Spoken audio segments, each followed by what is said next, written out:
اعوذ باللہ السمیع العلیم من الشیطان الرجیم بسم اللہ الرحمن الرحیم رب اشرح لی صدری ویسر لی امری واحلل عقدۃ من لسانی یفقہوا قولی۔ سورہ سبا کا مختصر خلاصہ۔ آیات 1 تا 9 پہلے پیراگراف میں اللہ کی صفات بیان کی گئیں۔ عقیدہ آخرت پر اعتراضات نقل کر کے جواب دیا گیا۔ اللہ تعالیٰ آسمانوں اور زمین کا مالک ہے، وہی قابل تعریف ہے۔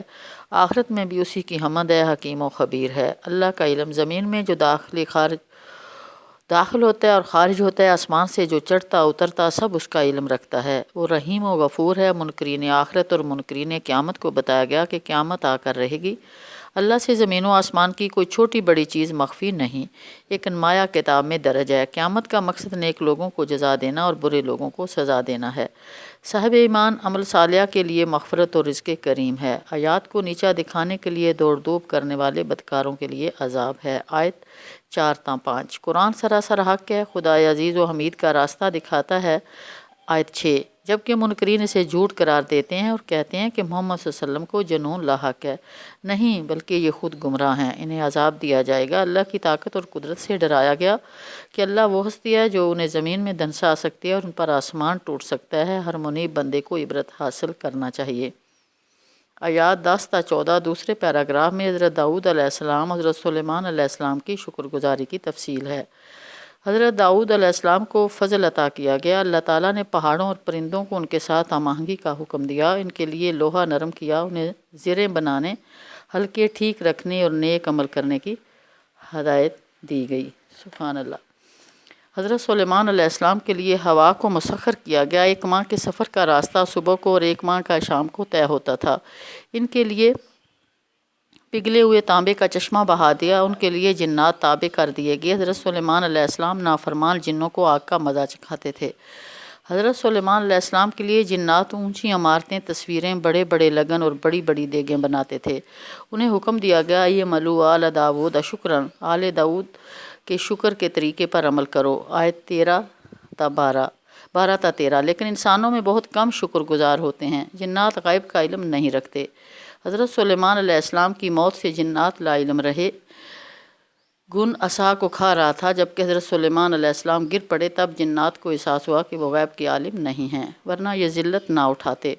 آیت 14 آیات 15 تا 20 تیسرے پیراگراف میں قوم سبا کی ناشکری اور انکار آخرت کا تذکرہ ہے۔ قوم سبا یمن میں آباد تھی۔ اللہ تعالیٰ نے انہیں باغات عطا کیے تھے، انہیں نعمتوں پر شکر کا حکم دیا گیا، لیکن انہوں نے نافرمانی، نمک حرامی اور ناشکری سے کام لیا۔ آیت 15 انہیں سزا دی گئی، سیلاب آیا، 2 سرسبز شاداب باغات کے بدلے 2 حمد کڑوے اور جاؤ جنکار اور بیری کے درخت اگا دیے گئے۔ اللہ تعالیٰ نے سبا اور فلسطین کے درمیان نمایاں بستیاں بسائیں، تجارتی شاہراہیں اور منزلیں بنیں، پرامن سفر کی راہ ہموار ہوئی، لیکن انہیں آبادی کھلنے لگی۔ انہوں نے دعا کی ہمارے سفر کی مسافتیں لمبی کر دیں، ربنا باعد بین اسفارنا، چنانچہ ان پر عذاب آیا، اللہ نے انہیں قصہ پاری نہ کر دیا۔ تاریخ کی اس واقعہ میں ہر صابر و شاکر کے لیے سبق ہے۔ قوم سبا ابلیس کے دام میں گرفتار ہو کر رہے، اہل ایمان بچ نکلے۔ قوم سبا آخرت کی منکر تھی۔ اللہ چاہتا تھا کہ منکرین آخرت مومنین آخرت کو ممیز اور ممتاز کر دے۔ آیات 21 تا 28 چوتھے پیراگراف میں دلائل توحید، رد شرک اور منصب رسالت کی وضاحت ہے۔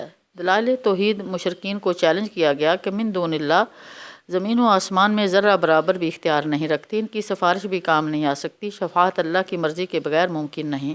روز قیامت شافے پر بھی گھبراہٹ طاری ہوگی۔ ان سے پوچھا گیا آسمانوں اور زمین سے کون رزق دیتا ہے؟ اللہ اس صورت میں لا محالہ ہم میں اور تم میں کوئی ایک ہدایت پر ہے۔ ہر آدمی کو اپنی بلائی کے بارے میں سوچنا ہوگا۔ ہمارے قصور کی باز پرس تم سے نہ ہوگی اور نہ تمہارے قصوروں کی ہم سے ہوگی۔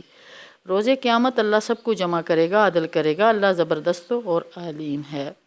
منصب رسالت کی تشریح۔ رسول صلی اللہ علیہ وسلم کو ساری دنیا کی طرف ایک خوشخبری دینے والے اور ایک خبردار کر دینے والے کی حیثیت سے مبعوث کیا گیا، لیکن اکثر لوگ نہیں جاننا چاہتے۔ وما ارسلناک الا کافۃ للناس بشیر و نذیر ولکن اکثر الناس لا یعلمون۔ آیت 28 آیات 29 تا 42 5ویں پیراگراف میں متکبر قیادت شرک اور انکار آخرت کے اسباب کی وضاحت کی گئی۔ منکرین آخرت قیامت کا وقت پوچھتے ہیں، انہیں بتایا گیا اس کا وقت مقرر ہے۔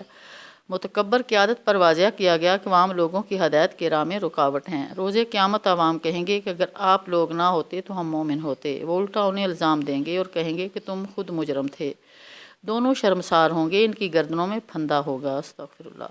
مترفین کے بارے میں یہ اصول بیان کیا گیا کہ انہوں نے ہمیشہ رسولوں کا انکار کیا، انہیں اپنی اولاد اور اپنے مال پر ناز تھا، اور یہ خوش فہمی کہ ہمیں سزا نہیں دی جائے گی۔ نحنو اکثر اموالا و اولادن، رسول صلی اللہ علیہ وسلم کو ہدایت دی گئی کہ وہ انہیں بتا دیں کہ رزق اللہ کے ہاتھ میں، اور تقرب الہی اموال اور اولاد سے نہیں بلکہ ایمان اور عمل صالحہ سے حاصل ہوتا ہے۔ بے شک ہماری آیات کو نیچا دکھانے والوں کے لیے عذاب ہوگا۔ مشرکین مکہ فرشتوں کو اللہ کی بیٹیاں قرار دیتے تھے۔ بتایا گیا کہ روز قیامت فرشتوں سے سوال ہوگا کہ کیا یہ لوگ تمہاری عبادت کیا کرتے تھے؟ فرشتے اللہ کی بے عیبی کا اعتراف کریں گے کہ اللہ ہی ان کا سرپرست ہے۔ مشرکین مکہ جنات کی عبادت کرتے تھے، یعنی جنات سے ڈر کر ان کی لیا کرتے تھے۔ قیامت کے عذاب سے ڈرایا گیا کہ اس دن فائدہ اور نقصان کسی کے نہیں ہوگا۔ آیات 43 تا 46 چھٹے پیراگراف میں رسول صلی اللہ علیہ وسلم پر کیے گئے اعتراضات نقل کر کے ان کا جواب دیا گیا۔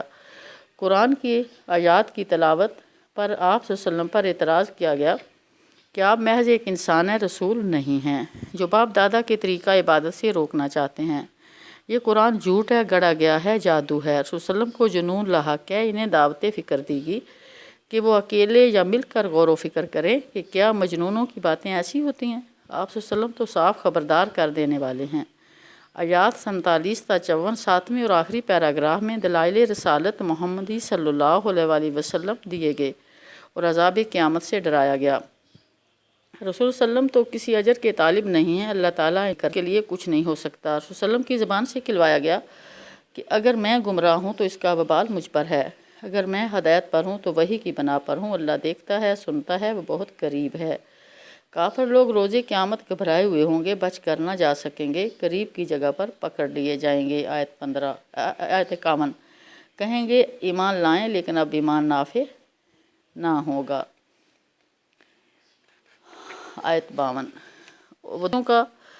دوزیوں کا جرم یہ ہوگا کہ یہ رسالت کا انکار کرتے تھے، دور کی کوڑیاں لایا کرتے تھے، تمناؤں میں اسیر تھے۔ پچھلی قوموں کی طرح ان کی اور ان کی خواہشات کے درمیان دیوار کھڑی کر دی جائے گی، کیونکہ یہ خود بھی شک میں مبتلا تھے اور دوسروں کو بھی شک میں مبتلا کیا کرتے تھے۔ مرکزی مضمون: توحید رسالت محمدی صلی اللہ علیہ وسلم اور آخرت پر سطحی اعتراضات سے بچنا چاہیے۔ قرآنی دلائل کی روشنی میں جائزہ لے کر ناشکری، متکبر قیادت کی پیروی سے بچنا چاہیے۔ تذبذب اور تشکیک سے بچ کر ایمان لانا چاہیے۔ اللہ تبارک و تعالی ہم سب کو شکر کی توفیق عطا فرمائے۔ وآخر دعوانا الحمدللہ رب العالمین۔ اسے خود بھی سنیں اور دوسروں کو شیئر کریں تاکہ یہ سنانے والوں کے لیے اور سننے والوں کے لیے یہ خلاصہ قرآن ذریعہ نجات بن سکے۔ آمین۔